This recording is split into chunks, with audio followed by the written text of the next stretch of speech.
मेरे प्यारे प्यारे दोस्तों, आज मैं न्यू स्टोरी स्टार्ट कर रहा हूँ। सीक्रेट मिलियनेयर एक बहुत ही रहस्यमय और रोमांचक कहानी है। चलिए ये नई कहानी स्टार्ट करते हैं। चैप्टर 1। धोखा। दिल्ली, बुद्ध बिहार। एक छोटे से घर के एक कमरे में दो लोगों की अजीब अजीब सी आवाजें गूंज रही थी। वो दो लोग एक दूसरे के साथ थे। उनके कपड़े फर्श पर इधर उधर बिखरे हुए थे और वो एक वाइट कलर की ब्लैंकेट के अंदर आपत्तिजनक हालत में एक दूसरे में खोए हुए थे। उन लड़का और लड़की को देखकर ऐसा लग रहा था जैसे उन्हें दुनिया में किसी से कोई मतलब नहीं है।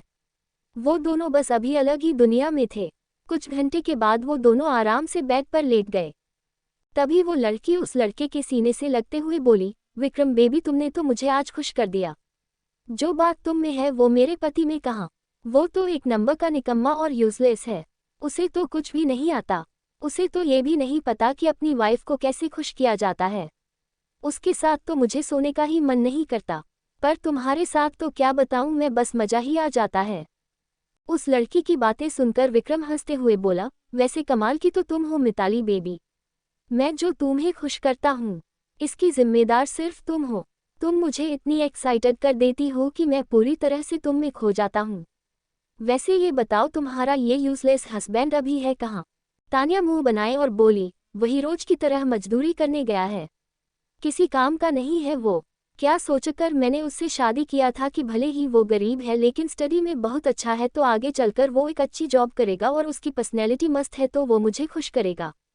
पर नहीं, वो तो किसी काम का नहीं है। न्यू लाइट रेस्टोरेंट में एक लड़का जो कि दिखने में काफ़ी अच्छी लंबी चौड़ी पर्सनैलिटी वाला था। वो लड़का अपने हाथ में छोटा सा पेपर और पेन लिए एक टेबल के पास जाकर खड़ा हुआ और बड़े ही पोलाइटली पूछा, what is your order sir? वो आदमी अपने सामने खड़े उस लड़के की तरफ देखा। वो लड़का अपने होठों पर बड़ी सी स्माइल लिए खड़ा था। वो आदमी उस लड़के की तरफ देख ऑर्डर देते हुए बोला, 2 कोल्ड ड्रिंक और 2 एक्स्ट्रा चीज़ बर्गर। उस आदमी के ऑर्डर को सुन वो लड़का वहां से मुस्कुराते हुए उनके बताए ऑर्डर लाने के लिए चला गया। अभी उस रेस्टोरेंट में मौजूद बहुत सी लड़कियां उस लड़के को ही देखे जा रही थी। वो सब उस लड़के को देखा है भर रही थी। उस लड़के की पर्सनैलिटी ही इतने अट्रैक्टिव थे कि ना चाहते हुए भी सबकी नज़रें उस पर चली जा रही थी। भले ही उस लड़के ने एक वेटर का ड्रेस पहना था और उसका ड्रेस थोड़ा गंदा भी था। यहाँ तक कि वो ड्रेस जगह जगह से थोड़े फटे हुए भी थे, लेकिन उसमें भी उस लड़के का चेहरा लोगों को अपनी तरफ अट्रैक्ट कर रहे थे और उस लड़के की स्माइल तो और भी कातिलाना थे। वो लड़का ऑर्डर रेडी होते ही उसे ले जाकर टेबल पर रख दिया। ऐसे ही वो लड़का एक एक करके बहुत सी कस्टमर के ऑर्डर को दिया। उसी समय वहां पर एक साथ 4 लड़के और 2 लड़कियां आए। वो सभी लड़के दिखने में ही बड़े बाप की बिगड़ी हुई औलाद लग रहे थे।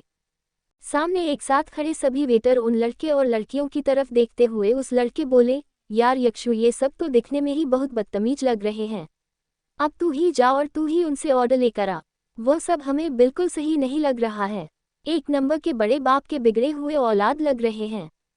वो लड़का यानी कि यक्षु अपने होठों पर स्माइल लिए उन लड़कों के पास ऑर्डर लेने के लिए चला गया।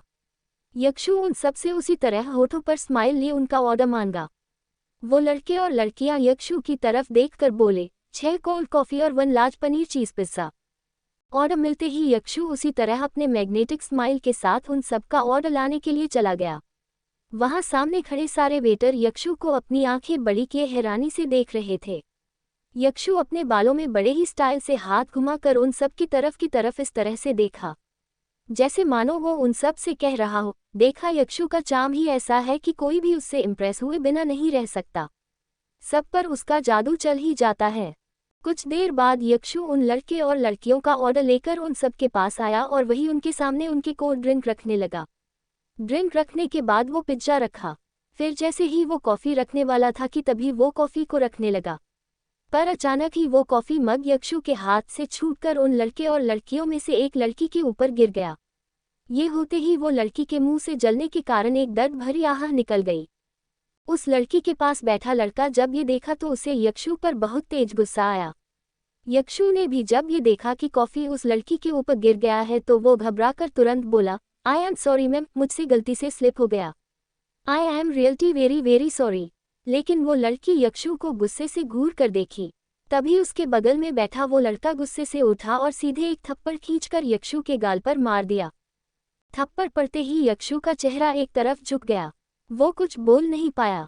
वही वो लड़का चिल्लाते हुए बोला, ऐसे बदतमीज और गवार वेटर को किसने यहाँ पर काम पर रखा है, जिसे एक ऑर्डर भी ढंग से सर्व करने नहीं आता। एक तो मेरी बेबी को जला दिया और उसकी सारी ड्रेस को भी खराब कर दिया। यक्षु एक बार फिर से उस लड़की की तरफ देखकर बोला, sorry ma'am, I am extremely sorry. ये गलती से मेरे हाथ से छूट गया। I am very very sorry. तभी वो लड़की भी उठी और यक्षु को एक थप्पड़ खींचकर मारी और चिल्लाते हुए बोली, जस्ट शट अप, तुझे पता भी है कि ये ड्रेस कितनी महंगी ब्रांड की है? तुझ जैसे 2 कौड़ी के वेटर को क्या पता ब्रांडेड चीज़ों के बारे में? ये टॉप ब्रांड की ड्रेस है और ये ड्रेस करीब 50,000 की है। देखी है आज तक तुमने इतने पैसे नहीं ना, और तुमने मेरी इतनी महंगी ड्रेस पर कॉफ़ी गिराकर सारा ड्रेस खराब कर दिया। यक्षु जब ड्रेस का प्राइस सुना तो उसके आंखें हैरानी से बड़े हो गए। वो एक बार फिर से उस लड़की से सॉरी बोलने लगा, लेकिन वो लड़की हंगामा मचा दी।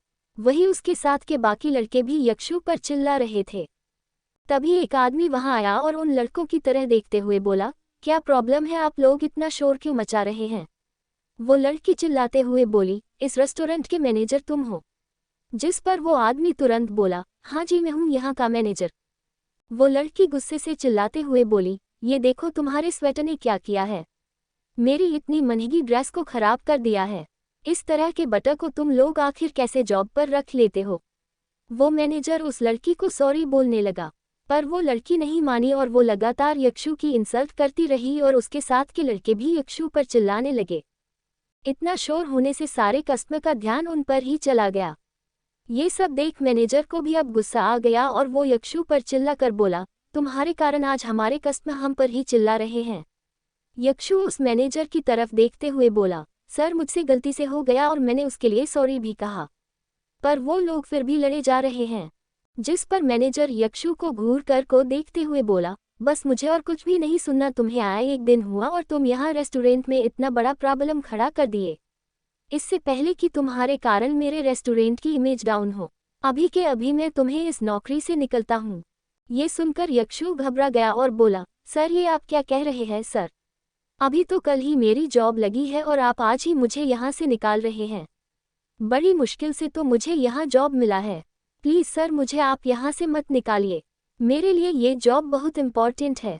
पर वो मैनेजर यक्षु की एक नहीं सुना और उसका इंसल्ट करते हुए बोला, अगर इतना ही इम्पॉर्टेंट था तो ध्यान लगाकर काम करते, पर नहीं, तुम तो को हीरो समझ रहे थे। तुम जैसे लोगों के लिए मेरे रेस्टोरेंट में कोई जगह नहीं, निकल जाओ अभी के अभी मेरे रेस्टोरेंट से। अपनी बात बोलकर वो मैनेजर अपने पॉकेट से 100 का नोट निकाला और उसे यक्षु के मुंह पर फेंकते हुए बोला, ये लो अपनी एक दिन पगार और निकलो यहाँ से। यक्षु के आंखों में आंसू आ गए। वो एक बार फिर से गिड़गिड़ाते हुए बोला, प्लीज़ सर मुझे ऐसे जॉब से मत निकालिए, बड़ी मुश्किल से मुझे ये जॉब मिला है। पर वो मैनेजर नहीं सुना। यक्षु उस लड़की के भी पास जाकर रिक्वेस्ट किया, पर वो लड़की अपना मुंह फेर ली। यक्षु अब कुछ नहीं कर सका। वो वही फर्श पर गिरे 100 के नोट को उठा लिया और इस तरह अपने भारी कदमों के साथ रेस्टोरेंट से बाहर निकल गया। वही दूसरी तरफ उस छोटे से घर के रूम में अभी भी विक्रम और मिताली बेड पर लेटे हुए थे। विक्रम मिताली की कमर को कसकर जकड़ते हुए बोला, ओ मिताली बेबी, अब वैसे भी बहुत जल्द हम एक होने वाले हैं। तुम्हारी मॉम भी तो हमारी शादी के लिए मान गई है। ये सुनकर मिताली हंसते हुए बोली, यस विक्रम बेबी, बस जल्द से जल्द हम दोनों एक हो जाए, फिर मुझे अपने उस यूजलेस पति से छुटकारा मिल जाएगा। इतना बोलकर वो दोनों एक दूसरे को किस करने लगे। वही यक्षु रेस्टोरेंट से दुखी होकर बाहर आया। वो सामने की तरफ दुखी होकर चले जा रहा था। वो चलते हुए खुद से ही बोला, आज मेरी शादी को 6 महीने हो गए और मेरी वाइफ ने मुझसे गिफ्ट मांगा था, मैं आज तक उसे शादी का कोई गिफ्ट भी नहीं दिया। मैंने सोचा था कि आज मैनेजर से कुछ उधार मांग लूंगा और अपनी वाइफ के लिए गिफ्ट ले जाऊंगा, पर अब तो वो भी नहीं हो सकता। ये बोलते हुए यक्षु की नज़र अपने हाथ में पकड़े 100 के नोट पर गई। वो उस 100 की नोट की तरफ देखते हुए बोला, इस 100 की नोट से मैं भला क्या कर सकता हूँ? आई एम सॉरी मिताली, मैं तुम्हें खुश नहीं रख पा रहा। कहाँ मैंने सोचा था कि मैं तुम्हें दुनिया की सारी खुशियाँ दूंगा, पर नहीं, सच में मैं इस दुनिया का बहुत ही बेकार पति हूँ। तुम मुझसे इतना प्यार करती हो और मैं तुम्हें कोई खुशी नहीं दे पा रहा। ये बोलते हुए एक यक्षु के लाल आंखों से एक बूंद आंसू गिर गए। वह उसी तरह अपने भारी कदमों के साथ अपने घर की तरफ बढ़ गया। कुछ देर बाद वो अपने भारी कदमों के साथ अपने घर पहुंचा। घर पहुंचकर वो जैसे ही डोर ओपन किया, रूम के अंदर का नज़ारा देख उसकी आंखें हैरानी से फटी की फटी रह गई। आखिर ऐसा क्या देख लिया यक्षु ने? क्या मिताली अपने पति को धोखा दे रही है, पर क्यों? अगर आप सबको मेरा ये स्टोरी पसंद आ रहा हो तो अपने भर भर कर लाइक, कमेंट और शेयर कर दे। इसके साथ साथ मेरे चैनल को सब्सक्राइब जरूर करें।